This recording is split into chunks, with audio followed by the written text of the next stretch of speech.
തിരുവനന്തപുരത്തു നിന്നും കാസർഗോഡിലേക്ക് പോകുന്ന രാത്രി ട്രെയിൻ പതുക്കെ നീങ്ങിക്കൊണ്ടിരുന്നു. ജനൽക്കലകരികിലിരുന്ന് പുറത്തേക്ക് നോക്കിയിരുന്ന അവൾ, അനന്യ, ജീവിതത്തിൽ ഒരു പുതിയ തുടക്കത്തിനായി പോകുന്ന വഴിയിൽ പഴയ ഓർമ്മകളെ പിന്നിലാക്കി മുന്നോട്ടു പോകാൻ ശ്രമിക്കുന്ന ഒരാൾ.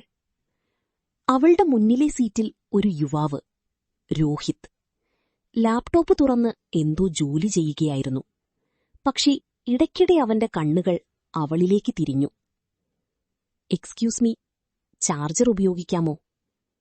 അനന്യ ഒന്നു നോക്കി ചെറിയൊരു പുഞ്ചിരിയോടെ പറഞ്ഞു, "താങ്കളുടേതുപയോഗിക്കൂ." അതവരുടെ ആദ്യ സംഭാഷണം. ട്രെയിൻ മുന്നോട്ടു നീങ്ങി. രാത്രി കൂടി ആഴപ്പെട്ടു. യാത്രക്കാരെല്ലാവരും ഉറങ്ങാൻ തുടങ്ങി.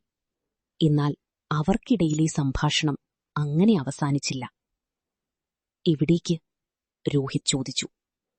"കാസർഗോഡ്, പുതിയ ജോലിക്ക്," അവൾ മറുപടി പറഞ്ഞു. "പഴയതിൽ നിന്നോ? അല്ലെങ്കിൽ ആരെയോ വിട്ടോ?" അവൾ ഒരു നിമിഷം മിണ്ടാതെ നിന്നു. "ഒരാളെ വിട്ടു." രോഹിത് ചിരിച്ചു.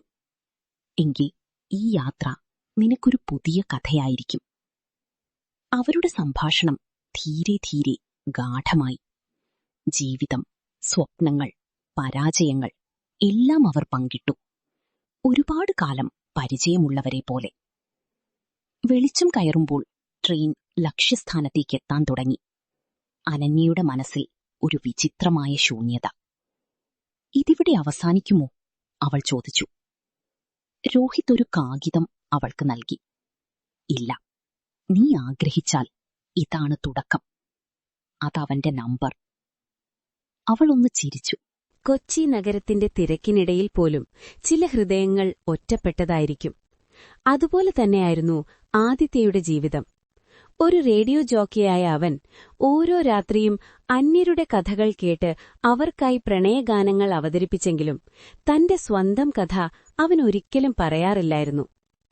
ഒരു മഴയായ രാത്രിയിൽ സ്റ്റേഷനിലേക്ക് ഒരു കത്തെത്തി. അയച്ചവളുടെ പേര് നന്ദന. "എനിക്കൊരാളെ സ്നേഹമുണ്ട്, പക്ഷെ അവനോട് പറയാൻ ധൈര്യമില്ല. നിങ്ങൾ അവനുവേണ്ടി ഒരു പാട്ട് പ്ലേ ചെയ്യുമോ?" ആദിത്യ ആ കത്ത് വായിച്ചപ്പോൾ എന്തോ വ്യത്യസ്തമായൊരു സ്പർശം അവൻ അനുഭവിച്ചു. അവളുടെ വാക്കുകളിൽ ഒരു സത്യസന്ധതയും ഒരു മൃദുലമായ വേദനയുമുണ്ടായിരുന്നു. ആ രാത്രി അവനൊരു പാട്ട് പ്ലേ ചെയ്തു. ഈ പാട്ട് ഒരാൾക്ക് വേണ്ടി, അവൾക്ക് പറയാൻ കഴിയാത്ത പ്രണയത്തിനായി. ദിവസങ്ങൾ കടന്നു. നന്ദനയുടെ കത്തുകൾ പതിവായി. ഓരോ കത്തിലും അവളുടെ പ്രണയം കൂടുതൽ ആഴപ്പെട്ടു. അവൾ എഴുതിയ വാക്കുകൾ ആദിത്യയുടെ ഹൃദയത്തിൽ പതിഞ്ഞു. "അവൻ ചിരിക്കുമ്പോൾ എനിക്ക് ലോകം തന്നെ നിൽക്കുന്നതുപോലെ തോന്നും. അവനെന്നെ ഒരിക്കലും ശ്രദ്ധിച്ചിട്ടില്ല, പക്ഷെ ഞാൻ അവനെ മറക്കാനാവുന്നില്ല." ആദിത്യ അവളെ ഒരിക്കലും കണ്ടിട്ടില്ല. എന്നാൽ അവളുടെ വാക്കുകൾ വഴി അവൻ അവന്റെ ജീവിതത്തിൽ ഒരുപാട് അടുത്തവളായി മാറി. ഒരു ദിവസം അവനൊരു തീരുമാനമെടുത്തു. "നന്ദന, നീ ആരായാലും ഈ പ്രോഗ്രാമിലൂടെ ഞാൻ നിന്നോട് പറയാൻ ആഗ്രഹിക്കുന്നു. നീ സ്നേഹിക്കുന്ന ആൾ നിനക്കുള്ളത് കാണുന്നില്ലെങ്കിൽ അത് നിന്റെ കുറവല്ല. നിന്റെ പ്രണയം അത്രയും സത്യമാണ്. ഒരാളത് മനസ്സിലാക്കാൻ വരും." അടുത്ത ദിവസം ഒരു പുതിയ കത്തെത്തി. "ഞാൻ അവനോട് പറഞ്ഞു. അവനൊന്നും പറഞ്ഞില്ല, പക്ഷെ ഞാൻ കരഞ്ഞില്ല. കാരണം എന്റെ പ്രണയം ഞാൻ മറച്ചില്ല. നന്ദി."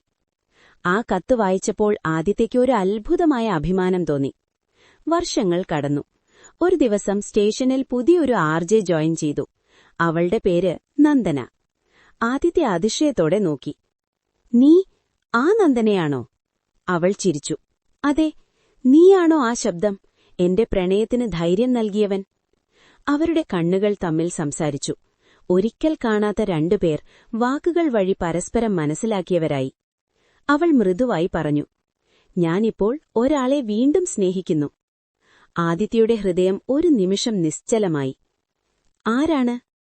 നന്ദന അവന്റെ കണ്ണിലേക്ക് നോക്കി ചിരിച്ചു. "എന്റെ കഥ കേട്ടവൻ, എന്നെ മനസ്സിലാക്കിയവൻ."